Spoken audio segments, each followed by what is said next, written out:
ವಿಷಯ ಮಂಡನೆಗೆ 1 ನಿಮಿಷದ ಅವಕಾಶ. ವಿಷಯ ಮಂಡನೆಗೆ 1 ನಿಮಿಷದ ಅವಕಾಶ. ಪೀಠಿಕೆಗೆ ಎರಡನೇ ಸುತ್ತಿನಲ್ಲಿ ನಿಮ್ಮ ಎದುರಾಳಿಗೆ ಪ್ರಶ್ನೆ ಕೇಳಬಹುದು. ಅದಕ್ಕೆ 2 ನಿಮಿಷದ ಅವಕಾಶ ಇದೆ. ಪೀಠಿಕೆಗೆ 1 ನಿಮಿಷ, ನಂತರ ತಮ್ಮ ಎದುರಾಳಿಗಳಿಗೆ ಪ್ರಶ್ನೆ ಕೇಳಲು 2 ನಿಮಿಷ ಅವಕಾಶ ಇದೆ. ನಿಮ್ಮ ಎದುರಾಳಿ ಇಬ್ಬರಿದ್ರೆ ಇಬ್ಬರಿಗೂ ಕ್ವಶನ್ ಮಾಡಬಹುದು.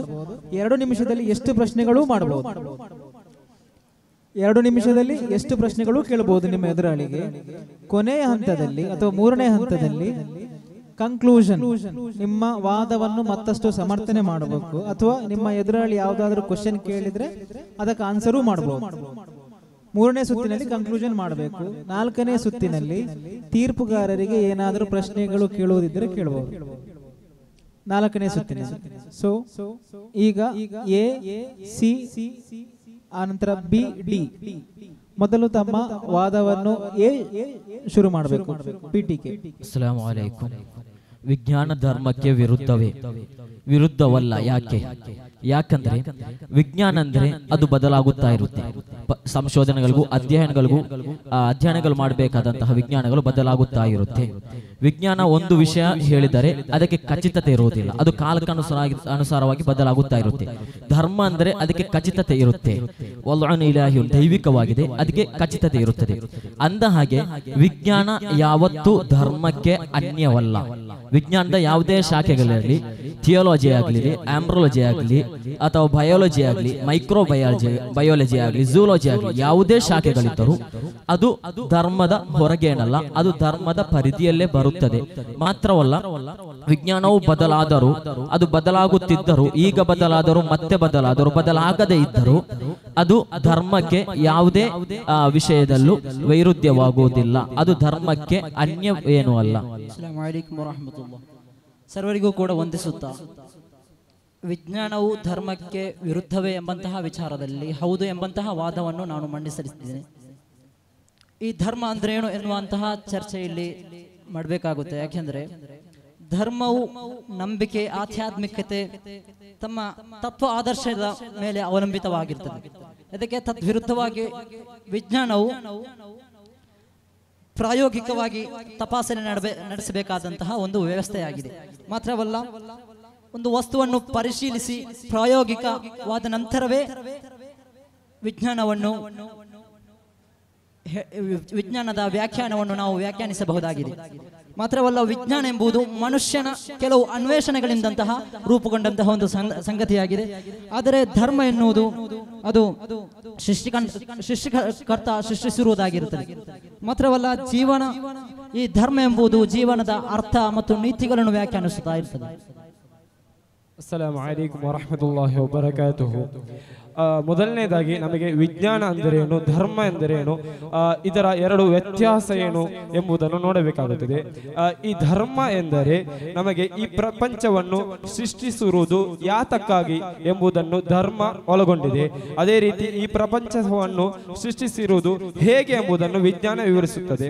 ವಿಜ್ಞಾನ ಎಂಬುದು ಧರ್ಮಕ್ಕೆ ವಿರುದ್ಧವೇ ಎಂಬ ಪ್ರಶ್ನೆಯಲ್ಲಿ ವಿಜ್ಞಾನ ಧರ್ಮಕ್ಕೆ ವಿರುದ್ಧವೇ ಅಲ್ಲ. ಯಾವಾಗ ವಿಜ್ಞಾನ ಧರ್ಮಕ್ಕೆ ವಿರುದ್ಧ ಅಲ್ಲ ಅಂದರೆ ವಿಜ್ಞಾನವು ಡೊಮೆನ್ಸಿಯ ಹೊರಗೆ, ಅಂದರೆ ಅದು ತನ್ನ ಪಾಡಿಗೆ ಹೊರಗೆ ಹೋಗುತ್ತೆ.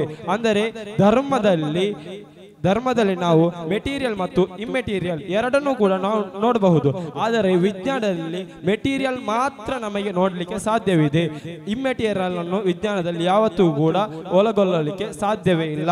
ಮತ್ತೆ ನಾವು ನೋಡುವುದಾದರೆ ಧರ್ಮ ಹೇಳುವುದು ತಪ್ಪು ಎಂದು ಹೇಳಲು ವಿಜ್ಞಾನಕ್ಕೆ ಯಾವುದೇ ಒಂದು ಅವಕಾಶವೇ ಇಲ್ಲ. ಅಂದರೆ ವಿಜ್ಞಾನ ಬದಲಾಗುತ್ತಾ ಇರುತ್ತೆ. ಅಸ್ಸಲಾಮು ಅಲೈಕುಂ ವರಹಮತುಲ್ಲಾಹಿ ವಬರಕಾತುಹು. ಧರ್ಮ ಮತ್ತು ವಿಜ್ಞಾನ ಪರಸ್ಪರ ವಿರುದ್ಧವೇ? ಧರ್ಮ ಮತ್ತು ವಿಜ್ಞಾನ ಪರಸ್ಪರ ವಿರುದ್ಧ. ಒಂದು ಉದಾಹರಣೆ ಹೇಳ್ತೇನೆ. ಧರ್ಮಗಳ ಉದ್ದೇಶವೇನು? ಎಲ್ಲ ಧರ್ಮಗಳ ಉದ್ದೇಶ ಅದು ತನ್ನ ಮರಣ ನಂತರದ ಜೀವನ ಉದ್ದೇಶವನ್ನು ಹೆಚ್ಚಾಗಿ ಅವಲಂಬಿಸಿಕೊಂಡು ಧರ್ಮಗಳು ಆಧರಿಸಿದೆ. ವಿಜ್ಞಾನದ ಉದ್ದೇಶವೇನು? ವಿಜ್ಞಾನ ಈ ಭೌತಿಕ ಲೋಕದಲ್ಲಿ ಮನುಷ್ಯ ಉನ್ನತವಾಗಿ ಆರಾಮವಾಗಿ ಜೀವಿಸಬೇಕು, ಅದಕ್ಕಾಗಿ ಕೆಲವು ಪ್ರಾಯೋಗಿಕತೆಗಳನ್ನು ವಿಜ್ಞಾನ ಒಳಗೊಂಡಿದೆ. ಈ ಉದ್ದೇಶ ವಿಜ್ಞಾನದ್ದು. ಧರ್ಮದ್ದು ಪರಲೋಕದ ಉದ್ದೇಶ. ಇಲ್ಲೇ ಪರಸ್ಪರ ವಿರುದ್ಧವಾಗ್ತದೆ. ಇನ್ನೊಂದು ಮಾತಿಗೆ ಬರೋಣ. ಧರ್ಮಗಳು ಈಗ ಹಿಂದೂ, ಮುಸ್ಲಿಂ, ಕ್ರಿಶ್ಚಿಯನ್ ಒಂದು ಧರ್ಮ ಒಂದು ಸೈಡಲ್ಲಿ, ನಮ್ಮ ಯಾವುದು ವಿಜ್ಞಾನ ಒಂದ್ ಸೈಡಲ್ಲಿ ಅಂತ ಇಟ್ಕೊಂಡಾಗ ಇದು ಎರಡು ವಿರುದ್ಧ.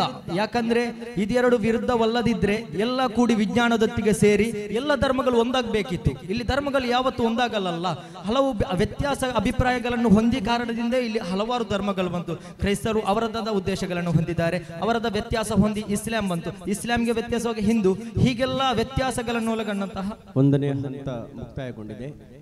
2ನೇ ರೌಂಡಲ್ಲಿ ನಿಮ್ಗೆ ಈಗಾಗಲೇ ಹೇಳಿರುವ ಹಾಗೆ ಈಗಾಗಲೇ ಮಾಡಿರುವ ವಿಷಯ ಮಂಡನೆಗೆ ಸಂಬಂಧಪಟ್ಟು ಕೋಡ್ ಲೆಟರ್ ಆರ್ಡರಲ್ಲಿ ಕ್ವಶನ್ ಮಾಡುವಂಥದ್ದು. ಕೋಡ್ ಲೆಟರ್ ಎ ಯಾರಿಗೆ ಕ್ವಶನ್ ಮಾಡ್ತೀರಿ ಅನ್ನೋದು ಕೌಂಟರ್ ಮಾಡಬೇಕು. ಇದು ಇಂಡಿವಿಜುವಲ್ ಸ್ಪರ್ಧೆ ಆಗಿರುವುದರಿಂದ, ಇಂಡಿವಿಜುವಲ್ ಅಲ್ವ ಸ್ಪರ್ಧೆ. ಸೊ ನೀವು ಕೋಡ್ ಲೆಟರ್ ಎ ಅವರು ಮತ್ತು ಕೋಡ್ ಲೆಟರ್ ಬಿ ಅವರು ಯಾರಿಗೆ ಕೌಂಟರ್ ಮಾಡ್ತೀರಿ ಅವರ ಕೋಡ್ ಲೆಟರ್ ಮೆನ್ಷನ್ ಮಾಡಿ ಕ್ವಶನ್ ಕೇಳಬಹುದು. ಕ್ವಶನ್ಗೆ ಆನ್ಸರ್ ಮಾತ್ರ, ಚರ್ಚೆ ಇಲ್ಲ.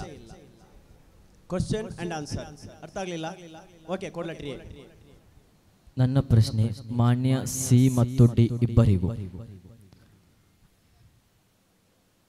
ಇಬ್ಬರಿಗೂ ನನ್ನ ಪ್ರಶ್ನೆ. ಧರ್ಮವನ್ನು ಮರಣದ ನಂತರದ ಉದ್ದೇಶ ಅಂತಲೇ ಹೇಳಿದ್ದೀರಿ, ಆದರೆ ಧರ್ಮ ಇಲ್ಲಿ ನೈತಿಕತೆಯನ್ನು ಕಲಿಸ್ತಾ ಇದೆ. ನಾನು ಮದ್ಯ ಕುಡಿಯಲ್ಲ ಅಂತ ಹೇಳ್ಬೇಕಾದ್ರೆ ಅದು ಧರ್ಮದ ಕಾರಣದಿಂದ. ಇಂತಹ ಈ ವಿಷಯವನ್ನು ಮರಣದ ನಂತರ ಉದ್ದೇಶ ಎಂಬ ವಿಷಯವನ್ನಿಟ್ಟು ಯಾವ ರೀತಿ ವಿಜ್ಞಾನ ಧರ್ಮಕ್ಕೆ ವಿರುದ್ಧ ಅಂತ ಹೇಳ್ತೀವಿ?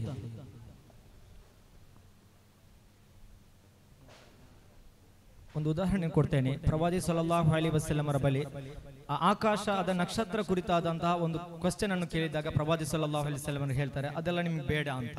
ಅಂದ್ರೆ ಈ ಜಗತ್ತಿನ ವಿಷಯಕ್ಕೆ ಹೆಚ್ಚಾಗಿ ನೀವು ಇನ್ವಾಲ್ವ್ ಆಗಬೇಡಿ, ನಿಮ್ಮ ಉದ್ದೇಶಗಳು ಇಲ್ಲಿ ಏನು ಪರಲೋಕದ ಉದ್ದೇಶಗಳು ಮಾತ್ರವಲ್ಲ, ಎಲ್ಲ ಕಡೆಯೂ ಕುರ್ಆನ್ ಹದೀಸ್ಗಳಲ್ಲಿ ಹೇಳುವುದು ಈ ಭೂಮಿ ಅದಕ್ಕೆ ನಿಮ್ಗೆ ಕ್ಷಣಿಕ ಕಾಲ, ಭೂಮಿಯನ್ನು ನಾವು ಏನ್ ಮಾಡಿಲ್ಲ, ನಿಮ್ಗೊಂದು ಶಾಶ್ವತ ಕಾಲವಾಗಿ ಇಟ್ಕೊಂಡಿಲ್ಲ.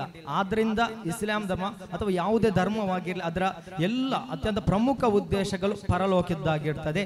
ಆದರೆ ವಿಜ್ಞಾನ ಇಲ್ಲಿ ಭೂಮಿಯಲ್ಲಿ ಭೌತಿಕತೆಯ ಒಂದು ಏನು ಇಂಪ್ರೂವ್ಮೆಂಟ್ ಅನ್ನು, ಜನರ ಅಭಿವೃದ್ಧಿಯನ್ನು ಮಾಡ್ಲಿಕ್ಕಾಗಿ ಬೇಕಾದ ಪ್ರಯೋಗಗಳ ಮೂಲಕ ಮುಂದುವರಿಯುತ್ತಾ ಹೋಗುತ್ತಿರುವಂತದ್ದು ವಿಜ್ಞಾನ. ನನ್ನ ಪ್ರಶ್ನೆ ಮದ್ಯಪಾನ. ಇಲ್ಲಿ ನೋಡಿ, ಈ ವಿಜ್ಞಾನ ಇಲ್ಲಿ ಬೋಧಿಸುತ್ತಿರೋದೇನು? ವಿಜ್ಞಾನವು ಇಲ್ಲಿ ಬೋಧಿಸಿರೋದು ಎಂಜಾಯ್ಮೆಂಟ್. ಈ ಭೂಮಿಯಲ್ಲಿ ಬದುಕುವಾಗ ನಮಗೆ ಇಷ್ಟ ಬಂದ ರೀತಿಯಲ್ಲಿ ಬದುಕಬಹುದು. ಮನುಷ್ಯನ ಅನ್ವೇಷಣೆಗಳಿಂದ ಏನು ಸಿಕ್ಕಿದಂತಹ ದತ್ತಾಂಶಗಳಾಗಿವೆ ವಿಜ್ಞಾನಗಳು. ಇದರಿಂದ ಮದ್ಯಪಾನಕ್ಕೆ ಮತ್ತು ಇಂತಹ ಹಲವಾರು ಇಸ್ಲಾಂ ಎನ್ನುವಂತಹ ವಿರೋಧ ಮಾಡುವಂತಹ ಹಲವಾರು ವಿಚಾರಗಳಿಗೆ ಇಲ್ಲಿ ವಿಜ್ಞಾನವು ಸಪೋರ್ಟ್ ಮಾಡ್ತಾ ಇದೆ. ಅದು ಮದ್ಯಪಾನವಾಗಿರಲಿ, ವ್ಯಭಿಚಾರವಾಗಿರಲಿ, ಇಂತಹ ಹಲವಾರು ವಿಚಾರಗಳಲ್ಲೂ ಕೂಡ ಇಲ್ಲಿ ವಿಜ್ಞಾನವು ಅದಕ್ಕೆ ಸಪೋರ್ಟ್ ಮಾಡ್ತಾ ಇದೆ. ಮಾತ್ರವಲ್ಲ, ಇಸ್ಲಾಂ ಏನು ಮಾಡ್ತಾ ಇದೆ, ಅದಕ್ಕೆ ತದ್ವಿರುದ್ಧವಾಗಿ ನಡೀತಾ ಇದೆ. ಆದುದರಿಂದ ವಿಜ್ಞಾನವು ಧರ್ಮಕ್ಕೆ ವಿರುದ್ಧ ಆಗಿದೆ. ನನ್ನ ಪ್ರಶ್ನೆ ಕಾರ್ನರ್ ಡಿ ಮತ್ತು ಸಿ ಇಬ್ಬರಲ್ಲೂ ಕೂಡ. ಮೊದಲನೇದಾಗಿ ನನ್ನ ಪ್ರಶ್ನೆ ಕಾರ್ನರ್ ಡಿ ಅಲ್ಲಿ ನೀವು ಪ್ರಥಮವಾಗಿ ಹೇಳ್ತಾ ಇದ್ದೀರಿ ನಿಮ್ಮ ಪೀಠಿಕೆಯಲ್ಲಿ ಏನು ಹಿಂದೂ ಮುಸ್ಲಿಂ ಇದು ಏನು ಒಂದೇ ರೀತಿ ಆಗುದಿಲ್ಲ, ಟ್ಯಾಲಿ ಆಗುದಿಲ್ಲ ಅಂತ. ನನ್ನ ಪ್ರಶ್ನೆ ಇಲ್ಲಿ ಕೇಳಬೇಕು, ಈ ಭಾರತದ ಆರ್ಯಭಟ, ಬ್ರಹ್ಮಗುಪ್ತ ಇವರ ಪ್ರಾಚೀನ ಅವರು ಬರಂತಹ ಗ್ರಂಥಗಳನ್ನು ಅರಬಿಕ್ ಭಾಷೆಗಳಲ್ಲಿ ಅರಬಿಕ್ ಇಸ್ಲಾಮಿಕ್ ಪಂಡಿತರು, ಇಸ್ಲಾಮಿಕ್ ಧರ್ಮದ ಪಂಡಿತರು ಏನ್ ಮಾಡಿದ್ದಾರೆ ಅಂತೆ, ಅಲ್ ಬತ್ತಾನಿ, ಅದೇ ರೀತಿ ಅಲ್ ಖಾರಿಜ್ಮಿ ಅಂತ ಪ್ರಾಚೀನ ಏನು ಇಸ್ಲಾಮಿಕ್ ಪಂಡಿತರು ಅದನ್ನು ಅವರ ಅರಬಿಕ್ ಭಾಷೆಗಳಿಗೆ ತರ್ಜುಮೆ ಮಾಡಿದ್ದಾರೆ. ಮಾತ್ರವಲ್ಲ, ಅದನ್ನೇ ಕೂಡ ಏನ್ ಮಾಡಿದ್ದಾರೆ ಅಂದ್ರೆ ಯುರೋಪಿನ ಏನು ಗ್ರೀಕ್ ಭಾಷೆಗಳಿಗೆ ಅವರು ತರ್ಜುಮೆಗೊಳಿಸಿದ್ದಾರೆ ಎಂದು ಬರೆಯಲಾಗಿದೆ. ಇತಿಹಾಸದ ಪುಟಗಳಲ್ಲಿ ಇದನ್ನು ಬಣ್ಣಿಸಲಾಗಿದೆ. ಪ್ರಶ್ನೆನ ಉತ್ತರ ಪ್ರಶ್ನೆ ಸ್ವಲ್ಪ ಚುಟುಕುಗೊಳಿಸಿದ್ದೀರಾ ಪ್ರಶ್ನೆಯನ್ನು? ಅದು ನಾವು ನೋಡಿಕೊಳ್ತೇವೆ, ನೀವು ಪ್ರಶ್ನೆಗೆ ಉತ್ತರಿಸಿ. ಈ ಪ್ರಶ್ನೆಗೆ ಉತ್ತರ ಇಲ್ಲಿ ಅವರು ಭಾಷೆಗೆ ಅನುವಾದ ಮಾಡಿದಂದ್ರೆ ಹೇಳಿದ್ರು, ಇತರ ಧರ್ಮಗಳಿಗಲ್ಲ. ಆ ಮಾತಿರ್ಲಿ. ಅಂದ್ರೆ ನೀವು ಹೇಳಿದ ಮಾತುಗಳು ಅಂದ್ರೆ ಇಲ್ಲಿ ಹಿಂದೂ ಕ್ರೈಸ್ತ, ಮುಸಲ್ಮಾನ್ ಎಲ್ಲ ಧರ್ಮ ಒಂದಾಗಬೇಕು ಅಂತ ನಿಮ್ಮ ಮಾತುಗಳಲ್ಲಿ ಸಿಗ್ತಾ ಇದೆ. ಖಂಡಿತವಾಗಿಯೂ ನಮ್ಮ ಅಭಿಪ್ರಾಯಗಳು ವ್ಯತ್ಯಾಸ ಕಾರಣದಿಂದಲೇ ಅಲ್ಲಿ ಏನಾಗಿದೆ, ಅವರು ಹಿಂದೂ ಆಗಿ ಹೋಗಿದ್ದಾರೆ, ಇವರು ಕ್ರಿಶ್ಚಿಯನ್ ಆಗಿ ಹೋಗಿದ್ದಾರೆ, ನಾವು ಮುಸ್ಲಿಮರಾಗಿ ಹೋಗಿದ್ದೇವೆ. ಈ ಮಾತುಗಳನ್ನು ಹಿಡಿದು ಇನ್ನು ವಿಜ್ಞಾನ ಒಂದ್ ಕಡೆ, ವಿಜ್ಞಾನ ಪರಸ್ಪರ ವಿರುದ್ಧ ಅಂತ ಹೇಳ್ಬಹುದು. ಇನ್ನು ಒಂದಾಗಿದ್ರೆ ನಾವೆಲ್ಲ ಧರ್ಮಗಳು ಒಂದಾಗಬೇಕಿತ್ತು, ನಮ್ಮೆಲ್ಲ ಅಭಿಪ್ರಾಯಗಳು ಒಂದಾಗಬೇಕಿತ್ತು, ನಮ್ಮ 3 ಧರ್ಮಗಳು ಒಂದಾಗಬೇಕಿತ್ತು. ಹಾಗೆ ಆಗ್ತಾ ಇಲ್ಲ, ಯಾಕಂದ್ರೆ ನಮ್ಮ ಅಭಿಪ್ರಾಯಗಳು ವಿರುದ್ಧ. ಈ ಕಾರಣ ನೆಕ್ಸ್ಟ್ ಕ್ವಶನ್ ಕೇಳಿ. ಕ್ವಶನ್ ಈ ಕಡೆಯಿಂದ ಸಿ ಕ್ವಶನ್ ಕೇಳಿ. ಓಕೆ, ನನ್ನ ಪ್ರಶ್ನೆ ಎ ಮತ್ತು ಬಿ ಯಲ್ಲೂ ಕೂಡ ಸೈನ್ಸ್, ವಿಜ್ಞಾನ ಅನ್ನೋದು ತನ್ನದೇ ಆದಂತಹ ಕೆಲವೊಂದು ಇತಿಮಿತಿಗಳನ್ನು ಹೊಂದಿದೆ. ಆ ಇತಿಮಿತಿಗಳನ್ನು ಹಿಡಿದುಕೊಂಡು ಕೆಲವೊಂದು ಇಲ್ಲಿ ನಾವು ನಿರೀಕ್ಷಿಸಲು ಕೂಡ ಅಸಾಧ್ಯವಾದಂತಹ ಕೆಲವೊಂದು ಸ್ಟೇಟ್ಮೆಂಟ್ಗಳನ್ನು ಇಲ್ಲಿ ಕೂಡ ನೀಡ್ತಾ ಇದೆ. ಹಲವಾರು ಮಾಹಿತಿಗಳನ್ನು ವಿಜ್ಞಾನವು ಇಲ್ಲಿ ಬೋಧಿಸ್ತಾ ಇದೆ. ಅದರಲ್ಲಿ ಪ್ರಮುಖವಾಗಿ ಇಲ್ಲಿ ನೋಡಬಹುದು, ಮಂಗನಿಂದ ಮಾನವ ಎಂದು ಸೈನ್ಸ್ ಸಾರ್ತಾ ಇದೆ. ಅದಕ್ಕೆ ತದ್ವಿರುದ್ಧವಾಗಿ ಇಸ್ಲಾಂ ಆದಮ್ ದಂಪತಿಯಿಂದ ಇಲ್ಲಿ ಮನುಷ್ಯನ ಉಗಮ ಆಗಿದೆ ಎಂದು ಇಸ್ಲಾಂ ಹೇಳುತ್ತಿರುವಾಗ ನೀವು ಯಾವ ಮಾನದಂಡದ ಅಡಿಯಲ್ಲಿ ಮಂಗನಿಂದ ಮಾನವ ಅಂತ ಹೇಳ್ತಾ ಇದ್ದೀರಿ? ಅವರಿಗೆ ಚುಟುಕುಗೊಳಿಸಿ ಹೇಳಿದಿರಪ್ಪ ನೀವೇ ಸರ್. 1 ನಿಮಿಷದಲ್ಲಿ ಚುಟುಕುಗೊಳಿಸಿ ಅಂತ.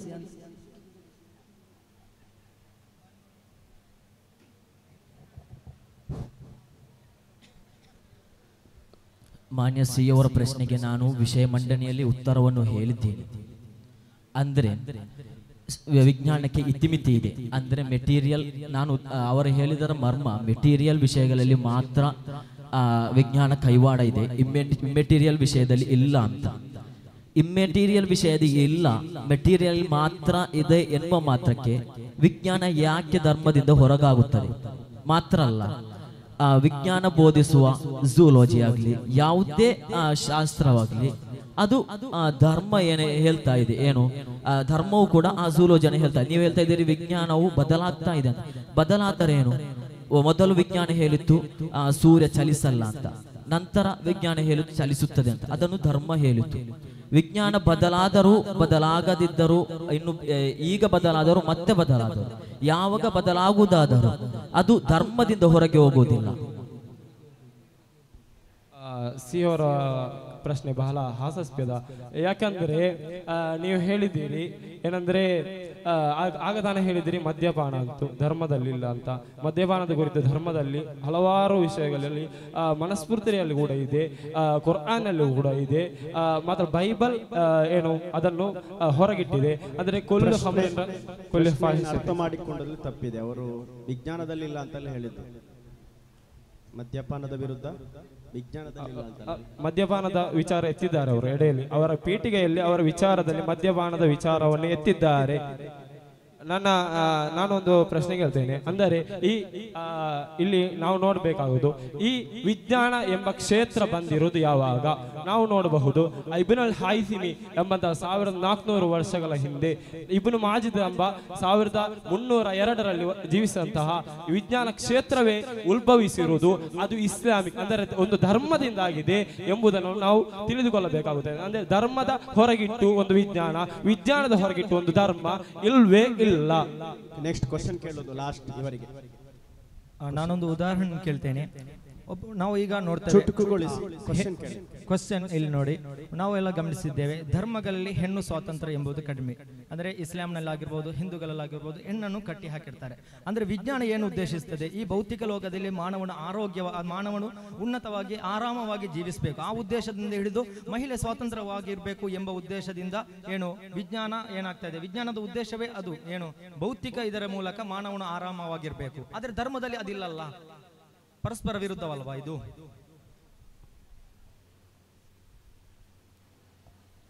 ನಾನು ವಿಷಯ ಮಂಡನೆಯಿಂದ ಹಿಡಿದು ಇಲ್ಲಿವರೆಗೆ ಮಂಡಿಸಿದ ವಿಷಯವನ್ನು ಮಾನ್ಯ ಡಿ ಅವರು ಕೇಳಲಿಲ್ಲ ಅಂತ ಅನಿಸುತ್ತೆ. ಯಾಕಂದ್ರೆ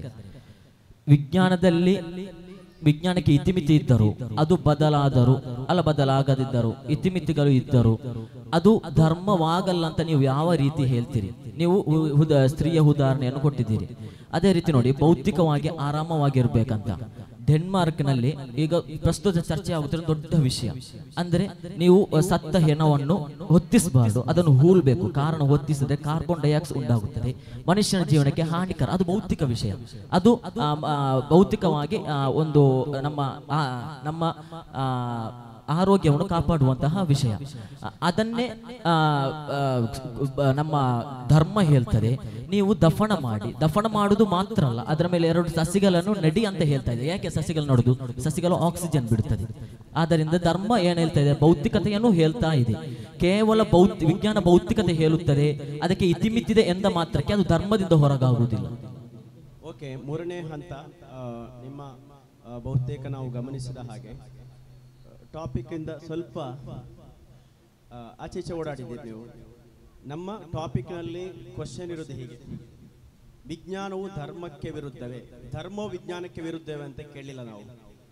ಧರ್ಮವು ವಿಜ್ಞಾನಕ್ಕೆ ವಿರುದ್ಧವೇ ಅಂತ ಕೇಳಿಲ್ಲ. ಮತ್ತೇನು ಕೇಳಿದ್ದು? ವಿಜ್ಞಾನವು ಧರ್ಮಕ್ಕೆ ವಿರುದ್ಧವೇ? ಅಲ್ಲಿ ಯಾವುದೇ ಹಿಂದೂ ಮುಸ್ಲಿಂ ಬರ್ಲಿಕ್ಕಿಲ್ಲ. ಫಸ್ಟ್ ಆಫ್ ಆಲ್ ಅದು ಇಲ್ಲಾಜಿಕಲ್, ಅದು ನಿಮ್ಮ ಲಾಜಿಕಲ್ ಅಲ್ಲ. ಅದು ನಾವೀಗ ಇಬ್ಬರಿಗೂ ಕ್ವಶನ್ ಕೇಳ್ತೇವೆ. ವಿಜ್ಞಾನವು ಧರ್ಮಕ್ಕೆ ವಿರುದ್ಧ ಅಂತ ಹೇಳುವವರು ಯಾರು? ನೀವಾ? ವಿರುದ್ಧ ಅಂತ ಹೇಳುವವರು. ನಮ್ಮ ಪ್ರಶ್ನೆ ಇಬ್ರು ಆನ್ಸರ್ ಮಾಡಬೇಕು, ಬೇರೆ ಬೇರೆ ಸಪರೇಟ್ ಆಗಿ. ಈ ಧರ್ಮ ಮನುಷ್ಯರ ಬದುಕಿನ ಜೀವನ ವಿಧಾನವನ್ನು ಕಲಿಸ್ತದೆ ಅಲ್ವಾ? ಈ ಕಲಿಸಲಿಕ್ಕಿರುವ ಮೆಥಡ್ ಆಗಿ, ಅದಕ್ಕೆ ಮೀಡಿಯಂ ಆಗಿ ನಾವು ಉಪಯೋಗಿಸುವ ಹಲವು ವಸ್ತುಗಳು, ನಮ್ಮ ಮೈಕ್ ಇರ್ಬೋದು, ಸೋಷಿಯಲ್ ಮೀಡಿಯಾ ಇರಬಹುದು, ಟೆಕ್ನಾಲಜಿ ಇರಬಹುದು, ಎಲ್ಲವೂ ಕೂಡ ಸೈನ್ಸಿನಿಂದ ಉದ್ಭವಗೊಂಡದ್ದು. ಆದ್ದರಿಂದ ಧರ್ಮಕ್ಕೆ ವಿಜ್ಞಾನದ ಹಲವು ಸಂಶೋಧನೆಗಳು, ಹಲವು ರಿಸರ್ಚ್ಗಳು, ಹಲವು ಇನ್ವೆನ್ಷನ್ಸ್ಗಳು ಧರ್ಮದ ಬೋಧನೆಗೆ ಪೂರಕವಾಗಿತ್ತು. ಹೌದಲ್ವಾ? ನನಗಿಲ್ಲಿ ಹೇಳಲಿಕ್ಕಿರುವುದು ಏನು ಅಂದರೆ, ನಾನು 2 ಉದ್ದೇಶಗಳನ್ನು ನೋಡಬೇಕು. ಅಂದರೆ ವಿಜ್ಞಾನದ ಉದ್ದೇಶ ಏನು, ಅಂದ್ರೆ ಧರ್ಮದ ಉದ್ದೇಶವೇನು. ಎಲ್ಲಾ ಧರ್ಮಗಳು ಪರಲೋಕದ ಪ್ರಮುಖವಾಗಿ ಉದ್ದೇಶವನ್ನು ಇಟ್ಕೊಂಡೇ ಬಂದದ್ದು. ವಿಜ್ಞಾನ ಯಾವತ್ತಾದ್ರೂ ನಿಮ್ಮ ಲೋಕ ಪರಲೋಕದ ಬಗ್ಗೆ ಚರ್ಚೆ ಮಾಡಿತ್ತ ಯಾವತ್ತಾದ್ರೂ? ಅದೇ ಹೇಳ್ತಾ ಇರೋದು, ಚರ್ಚೆ ಮಾಡಿಲ್ಲ. ಅಂದ್ರೆ ವಿಜ್ಞಾನ ಭೌತಿಕವಾಗಿ ಚರ್ಚೆ ಮಾಡ್ತಾ ಇದೆ. ಭೌತಿಕವಾಗಿಯೇ ಮನುಷ್ಯ ಆರಾಮವಾಗಿ ಜೀವಿಸಬೇಕೆಂಬ ಚರ್ಚೆ ಮಾಡಿದಾಗ 2 ಪರಸ್ಪರ ವಿರುದ್ಧ ಅಂತ ಗೊತ್ತಾಯ್ತಲ್ವಾ? ಮನುಷ್ಯ ಜೀವನ ವಿಧಾನದ ಬಗ್ಗೆ ವಿಜ್ಞಾನ ಚರ್ಚೆ ಮಾಡ್ತದ? ಮನುಷ್ಯನ ವೇ ಆಫ್ ಲೈಫ್ ಬಗ್ಗೆ ವಿಜ್ಞಾನ ಚರ್ಚೆ ಮಾಡ್ತದ?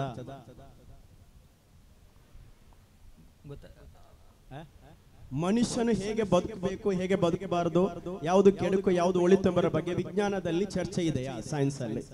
ಇಲ್ಲ. ಮತ್ತೆ ಯಾಕೆ ನೀವು? ಗೊತ್ತಾಯ್ತಲ್ಲ, ಆಗ ವಿಜ್ಞಾನ ಏನ್ ಮಾಡ್ತಾ ಇಲ್ಲ, ಚರ್ಚೆ ಮಾಡ್ತಾ ಇಲ್ಲ. ಧರ್ಮ ಚರ್ಚೆ ಮಾಡ್ತಾ ಇದೆ, 2 ವಿರುದ್ಧ ಐತೆ. ಚರ್ಚೆ ಮಾಡ್ತಾ ಇಲ್ಲ ಅಂದ್ರೆ ವಿರೋಧಿಸಲು ಇಲ್ಲ ಅಂತ ಅರ್ಥ ಅಲ್ಲ. ಈಗ ನೋಡ್ಬಹುದಲ್ಲ, ಇದು ಚರ್ಚೆ ಮಾಡ್ತಾ ಇದೆ, ಇದು ಚರ್ಚೆ ಮಾಡ್ತಾ ಇಲ್ಲ, 2 ವಿರುದ್ಧ ಆಯ್ತಲ್ವಾ? ಯಾವ್ದಾದ್ರು ಒಂದು ಪಾಯಿಂಟ್ ನಲ್ಲಿ ವಿರುದ್ಧವಾದ್ರೂ ಧರ್ಮ ಮತ್ತು ಇಲ್ಲಿ ಏನು ವಿಜ್ಞಾನ ವಿರುದ್ಧ ಆಯ್ತು. ಅದಕ್ಕೆ ಹಲವಾರು ಪಾಯಿಂಟ್. ಚರ್ಚೆ ಮಾಡುತ್ತಿಲ್ಲ ಅಂದ್ರೆ ವಿರೋಧಿಸುತ್ತಿಲ್ಲ ಅಂತನೂ ಅರ್ಥ.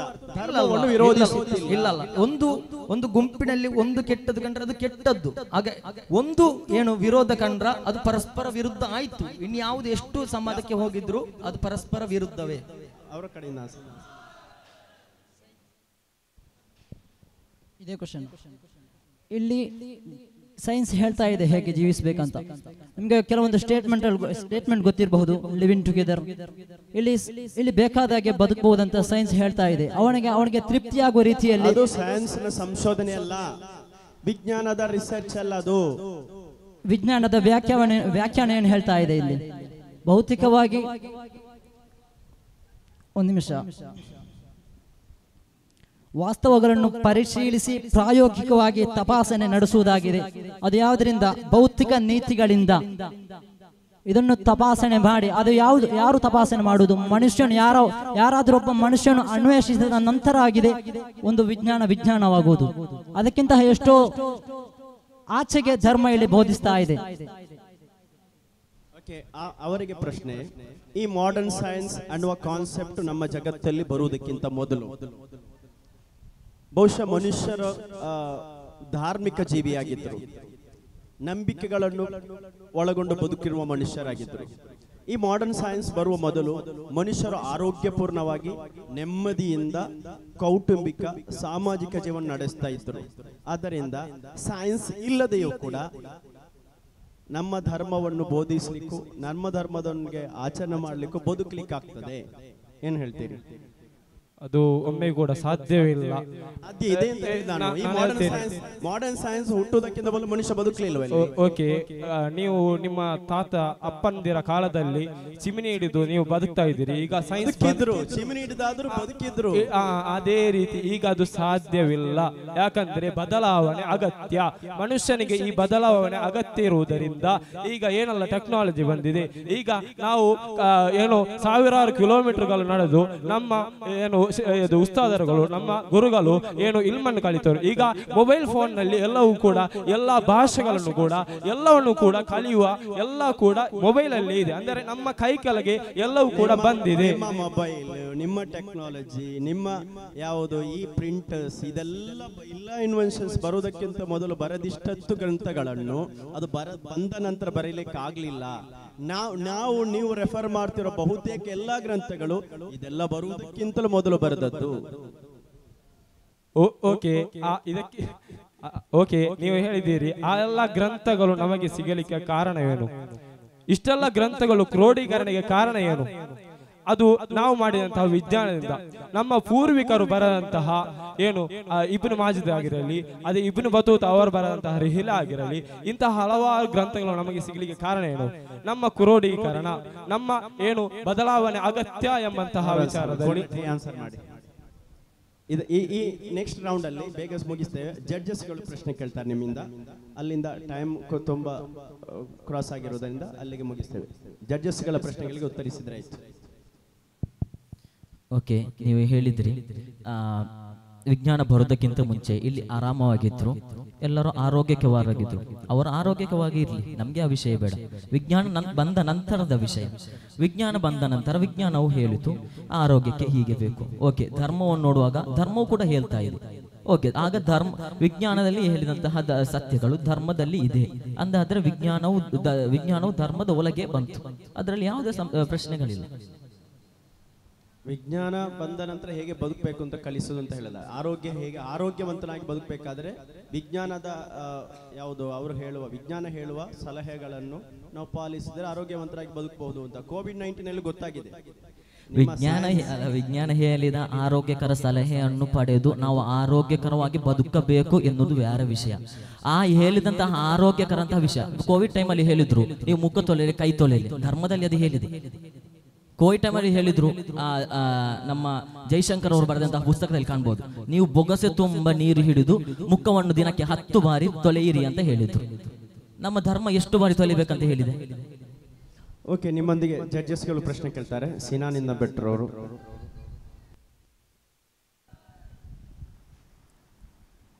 ಸಿ ಮತ್ತು ಡಿ ಏನು ವಿಜ್ಞಾನವು ಧರ್ಮಕ್ಕೆ ವಿರುದ್ಧವೇ ಅಂತ. ಇಲ್ಲಿ ಧರ್ಮ ಮತ್ತು ವಿಜ್ಞಾನದ ವ್ಯಾಖ್ಯೆ ಏನು ಅನ್ನೋದು. ಇನ್ನೊಂದು, ವಿಜ್ಞಾನದಿಂದ ಸಪೋರ್ಟ್ ಇಲ್ಲದ ಧರ್ಮದ ಆಚರಣೆಗಳು ಅಥವಾ ಯಾವುದೇ ಒಂದು ಧಾರ್ಮಿಕ ಆಚರಣೆಗಳು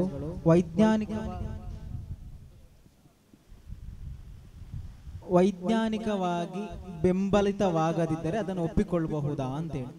ಇದನ್ನು ಯಾವುದೇ ಒಂದು ಧರ್ಮದ ಆಚರಣೆಗಳು ವೈಜ್ಞಾನಿಕವಾಗಿ ಬೆಂಬಲಿತವಲ್ಲದಿದ್ದರೆ, ವೈಜ್ಞಾನಿಕ ಸಪೋರ್ಟ್ ಇಲ್ಲದ್ರೆ ಅದನ್ನು ಒಪ್ಪಿಕೊಳ್ಳಬಹುದಾ? ವೈಜ್ಞಾನಿಕ ಸಪೋರ್ಟ್ಗಳಿಲ್ಲದೆ ಒಪ್ಪಿಕೊಳ್ಳಬಹುದಾ ಅಂತೇಳಿ. ಯಾವುದೇ ಒಂದು ಆಚರಣೆ ಅದಕ್ಕೆ ವೈಜ್ಞಾನಿಕ ಹಿನ್ನೆಲೆ ಅಥವಾ ಅದು ವೈಜ್ಞಾನಿಕ ಪ್ರೂವ್ ಆಗದಿದ್ರೆ ಅದನ್ನು ಒಪ್ಪಿಕೊಳ್ಳಬಹುದಾ ಅಂತೇಳಿ. ಪ್ರಶ್ನೆಯನ್ನು ಈಗ ಕೇಳಬಹುದು. ಅಂದ್ರೆ ಧಾರ್ಮಿಕ ಆಚರಣೆ ವಿಚಾರಣೆಗಳಿಗೆ ವಿಜ್ಞಾನದ ಪುರಾವೆಯೇ ಬೇಕಾ? ಪ್ರಶ್ನೆ ಯಾರಿಗೆ? ವಿರುದ್ಧ ಅಂತ ಹೇಳುವವರಿಗ ಅಲ್ಲ ಪರ ಅಂತ ಹೇಳುವವರಿಗೆ? ಧಾರ್ಮಿಕ ಆಚರಣೆಗಳಿಗೆ ವಿಜ್ಞಾನದಿಂದ ಯಾವುದೇ ಧಾರ್ಮಿಕ ಆಚರಣೆಗಳು ಅದು ವೈಜ್ಞಾನಿಕವಾಗಿ ಬೆಂಬಲಿತವಾಗದಿದ್ದರೆ ಅದನ್ನು ಒಪ್ಪಿಕೊಳ್ಳಬಹುದಾ ಅಂತೇಳಿ. ನಾನು ಯಾವುದೋ ಒಂದು ಧಾರ್ಮಿಕ ಆಚರಣೆ ಮಾಡ್ಕೋತೀನಿ, ಕೆಲವರಿಗೆ ಅದು ಮೂಢನಂಬಿಕೆ ಆಗಿರಬಹುದು, ಇನ್ನು ಕೆಲವರಿಗೆ ಅದು ಸ್ವಂತ ಧಾರ್ಮಿಕ ಆಚರಣೆ ಆಗಿರಬಹುದು. ಬಟ್ ಅದಕ್ಕೆ ವೈಜ್ಞಾನಿಕ ಹಿನ್ನೆಲೆ ಅಥವಾ ವೈಜ್ಞಾನಿಕವಾಗಿ ಅದು ಬೆಂಬಲಿತವಾಗದಿದ್ದರೆ ಅದನ್ನು ಒಪ್ಕೋಬಹುದಾ ಅಂತೇಳಿ. ಧಾರ್ಮಿಕ ಆಚರಣೆಗಳಿಗೆ ವೈಜ್ಞಾನಿಕ ಬೆಂಬಲ ಬೇಕಾಗಿಲ್ಲ. ಉದಾಹರಣೆಗೆ ನೀವು ಧಾರ್ಮಿಕವಾಗಿ ನದಿಗಳಿಗೆ ಏನಾಗ್ತಾ ಇದ್ದೀರಾ, ನದಿಗಳಿಗೆ ಅದು ಉದಾಹರಣೆಗೆ ಹಿಂದೂ ಧರ್ಮದಲ್ಲಿ ನದಿಗಳಿಗೆ ಪವಿತ್ರ ಎಂಬಂತೆ ಏನಾದರೂ ನಿಮ್ಮ ಏನು ಅವರು ಏನಾಗ್ತಾರೆ ಏನೋ ಪವಿತ್ರ ತೀರ್ಥದಂತೆ ನದಿಗಳಿಗೆ ಹಾಕ್ತಾರೆ. ಇದು ವಿಜ್ಞಾನ ಪ್ರೋತ್ಸಾಹಿಸುವುದಿಲ್ಲ. ಆದ ಕಾರಣದಿಂದ ಆ ಧಾರ್ಮಿಕ ಇದುಗಳಿಗೆ ವಿಜ್ಞಾನದ ಇದು ಇಲ್ಲ. ಮಾತ್ರ ಅಲ್ಲ, ಅದು ಪರಸ್ಪರ ವಿರುದ್ಧ. ಧಾರ್ಮಿಕ ಮತ್ತು ವಿಜ್ಞಾನ ಅದು ಒಂದಾಗ್ಲಿಕ್ಕೆ ಸಾಧ್ಯನೇ ಇಲ್ಲ. ಅದು ಹಲವಾರು ಕಾರಣಗಳಿಂದ ಪರಸ್ಪರ ವಿರುದ್ಧವಾಗಿದೆ. ಇಲ್ಲ, ಖಂಡಿತ ವಿಜ್ಞಾನದ ಅಗತ್ಯ ಇಲ್ಲ. ಯಾಕೆಂದ್ರೆ ಈ ಧಾರ್ಮಿಕ ಆಚರಣೆಯಲ್ಲಿ ಉರುಸ್ ಪ್ರಾರ್ಥನೆ ಇದು ಕೂಡ ಕಾಣಲಿಕ್ಕೆ ಸಾಧ್ಯ ಆಗ್ತಾ ಇದೆ. ಆದ್ರೆ ಈ ಉರುಸ್ ಮಾಡುವಾಗ, ಪ್ರಾರ್ಥನೆ ಮಾಡುವಾಗ ಅದನ್ನು ಒಮ್ಮೆಯೂ ಕೂಡ ಸೈನ್ಸ್ ಒಪ್ಪಿಕೊಳ್ಳುವುದಿಲ್ಲ. ಯಾಕೆಂದ್ರೆ ಅದು ಅಭೌತಿಕ. ಇಲ್ಲಿ ಪ್ರಾರ್ಥನೆ ಮಾಡಿದ್ರೆ ಉತ್ತರ ಸಿಗುತ್ತೆ, ಪ್ರಾರ್ಥನೆ ಮಾಡಿದ್ರೆ ರೋಗ ಶಿಫಾ ಆಗುತ್ತೆ, ಇದನ್ನೆಲ್ಲ ಸೈನ್ಸ್ ಒಮ್ಮೆ ಕೂಡ ಒಪ್ಪಿಕೊಳ್ಳುವುದೇ ಇಲ್ಲ. ಆದ್ರಿಂದ ಅದರ ಅಗತ್ಯ ನಮ್ಮ ಧಾರ್ಮಿಕ ಆಚರಣೆಗಳಲ್ಲಿ ನಮಗೆ ಬೇಡವೇ ಬೇಡ. ನಮಗೆ ಧರ್ಮ ಇದೆ, ಧರ್ಮದ ಆಚಾರ, ಧರ್ಮದ ಹೇಳಿದಂತೆ ನಾವು ಮಾಡ್ತಾ ಇದ್ದೀವಿ.